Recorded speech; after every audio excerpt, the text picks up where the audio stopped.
Because I'm so frightfully well off, I've decided to get myself a butler. And I've fitted it into the tiniest corner of my cabin because a butler is a New Zealand made stove made especially for challenging situations. This one's second hand and it didn't cost me a dime because I found it at the dump. Yep, it's a current model stove and somebody's thrown it away with a section of nice enamelled flue. And I'm going to show you over the next few minutes how you can fit a stove into your cabin or home yourself. So if you're fitting a second-hand stove, one of the best ideas is to go online and find out what kind of fitting information you can find for your stove. It'll tell you how powerful it is, it'll tell you its clearances required from the wall and whether it needs just an ash hearth or whether it needs a heat-proof hearth. Once you've mounted it according to those specs, the next thing to do is transfer your flue centre up onto the ceiling. That can be done in a variety of ways. I've done it with a plumb bob, I can do it with a laser beam, and in this case, because I'm in the corner of the room, it's a real easy thing just to measure from each wall and put a corresponding mark on the ceiling. The diameter of the hole I've just cut is the same diameter as the outside measurement of the sleeve that's going to be fitted down through the roof. This is the same sleeve that also goes through the roof cavity if you have a normal conventional house roof. Once again, I'm going to drill a series of small holes right next to each other as close as possible, and then I'll just break those into each other to form a wee slot that I can put the tip of the tin snips through, and that will start my cutting. The roof structure on this cabin is an insulated foam sandwich. It's the same as the walls and the floor, so it's beautifully insulated. But the method of putting a flue through is a little different to a conventional house where you've got a tin roof, building paper, a wooden framed roof cavity, and then down to a ceiling which will probably be made of drywall jib product.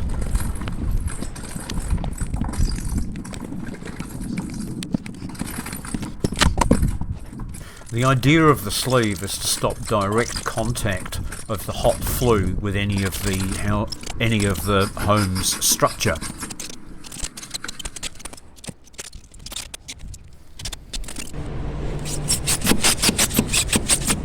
These sleeves are fitted with either a double wall or a triple wall configuration. The triple wall configuration is good for general domestic heating where you've got a larger fireplace of up to 20 kilowatts.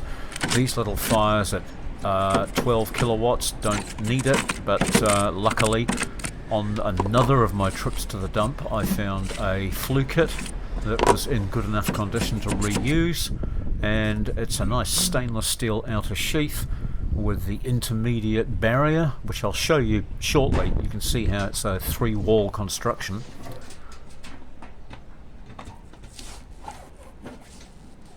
So typically this kind of a flue would almost equal the cost of the stove itself. They're an expensive unit.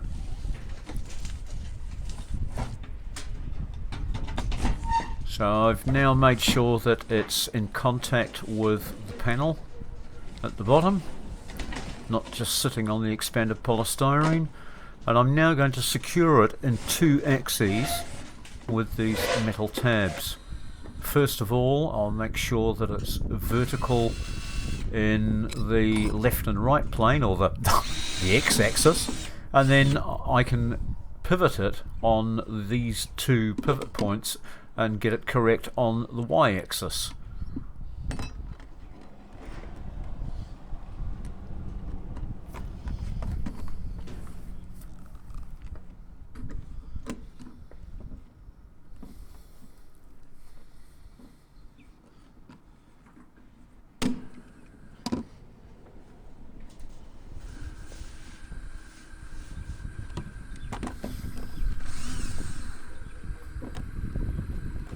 just so you know, those dividers that you can see there, I got those when I started my apprenticeship in 1979.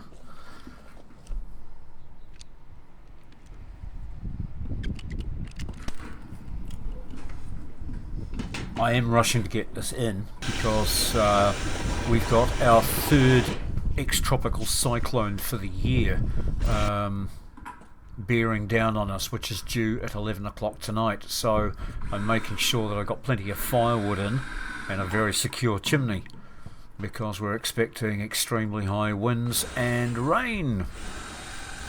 I would say that around half of the stoves that I make go into vehicles, and so when you're putting a chimney through the roof of a vehicle, you have to be very conscious that it's being exposed to 60 to 70 mile an hour winds every time the thing's on the road. So as well as putting these brackets around the outside, I do the same on the inner skin of the roof, and I make sure that the hole I cut is very, very close.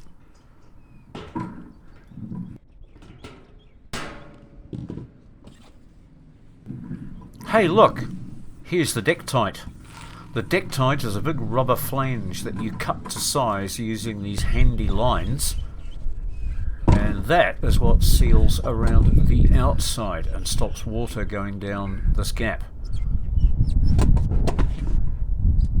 Absolutely imperative that these things are fitted well.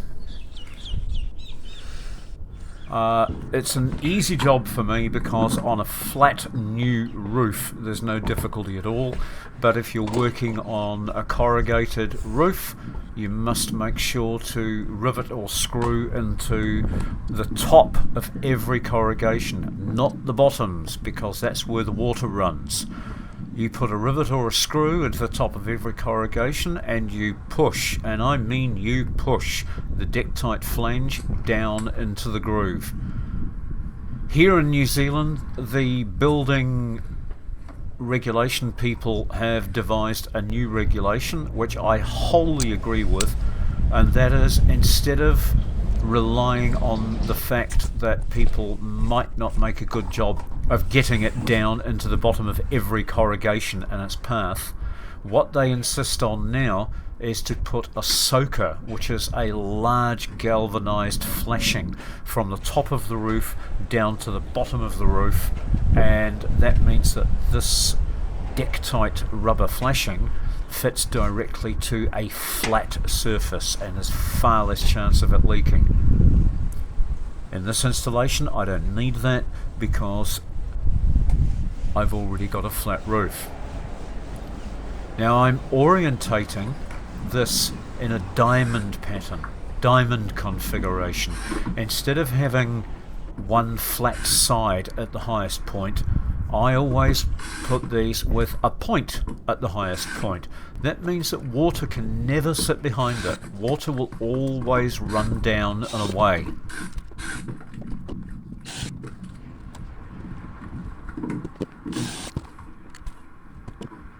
I'm putting a rivet in every 2 inches, 50 mils. Now this is the only part that needs sealing at the top. You can see how the seam leaves a little bump on either side, and that must be filled with a good goop of silicone and you'll have no leaks. The rest of it doesn't need doing. Now I've got the intermediate skin already in there with its little centralizing spaces. As I said, I'll show you that shortly. Down goes the flue. Inserts into the bottom one. Quick visual check to make sure everything's square.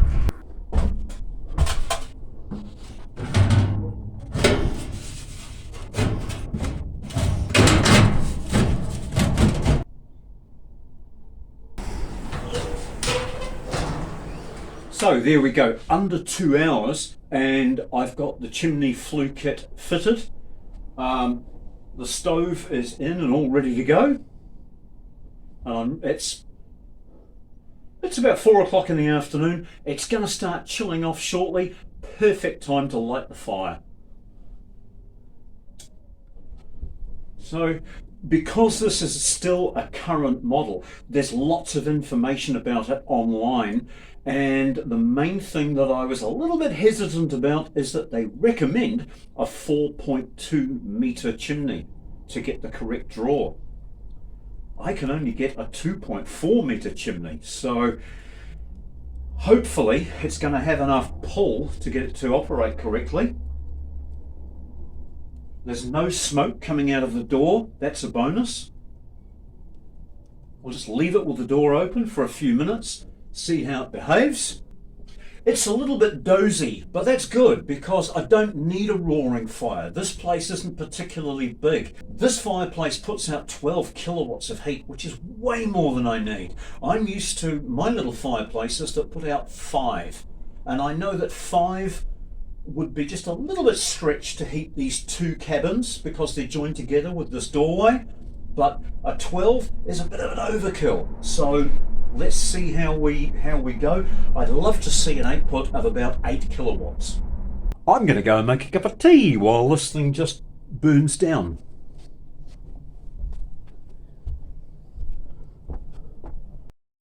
Well, that's it.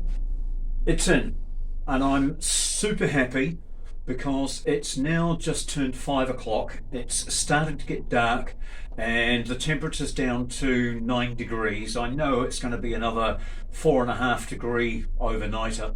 Last night by midnight when I went to bed it was 5 degrees, but in here it's 24 degrees. It's a little bit too hot around here, but the rest of the place is a nice 24 degrees. I'm really happy about that. I'm going to have to get myself a classier wood basket, I think, but the installation went really well.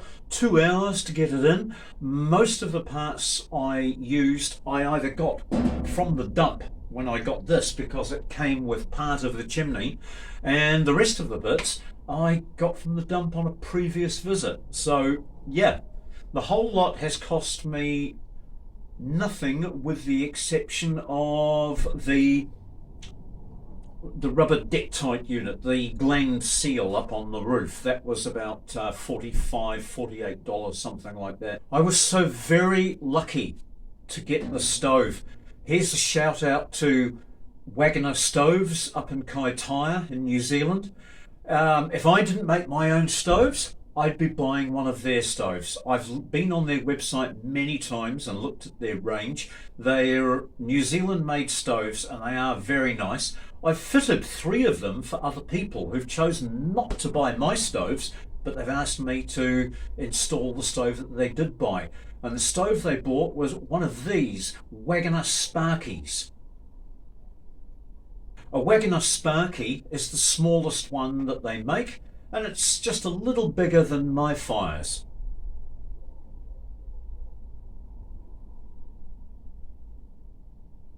I'll take you outside and show you some of my fires in just a few minutes. But the reason I'm so happy I got this is because this is called the Wagner Butler Multi. The reason it's called the Multi is because by utilising different fire brick layouts inside the firebox, this fire can achieve 3 different things. It can be configured as just a room heater with no water heating whatsoever. That's with no fire bricks. And with fire bricks just on the side, that directs more of the heat towards the rear of the firebox, and that makes it better as a water heating device without putting so much out into the room inside the cabin. It has a cooking plate on the top. By removing this grill, there's a cook plate underneath and there are no bricks in the top, so the heat is directed upwards. So always good for cooking.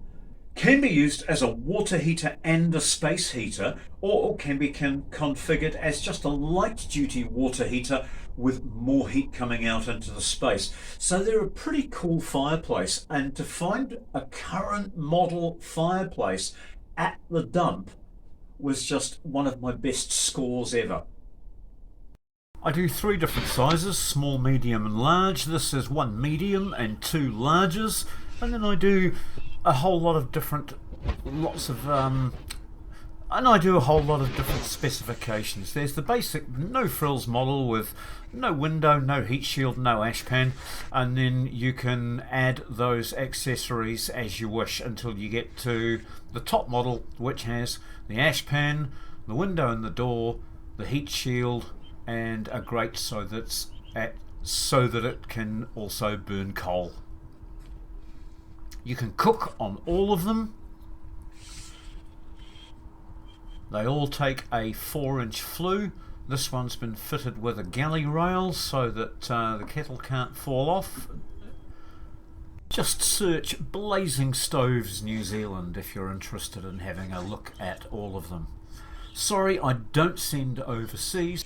If you'd like to see more about how I make the stoves, there's a playlist appearing at the top of the screen just here, and you could even subscribe to the channel where you'll find new videos every week that show you how to recycle, repair, refurbish and reuse.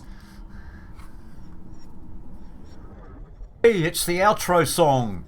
Why not sing along if you know the words? If you don't know the words, sing the lyrics. Ba-dee-dip, ba-doo-dip, ba-da-da, da-doo-dip, ba-dee-dip, ba-da-da, ba-doo-doo, ba-da.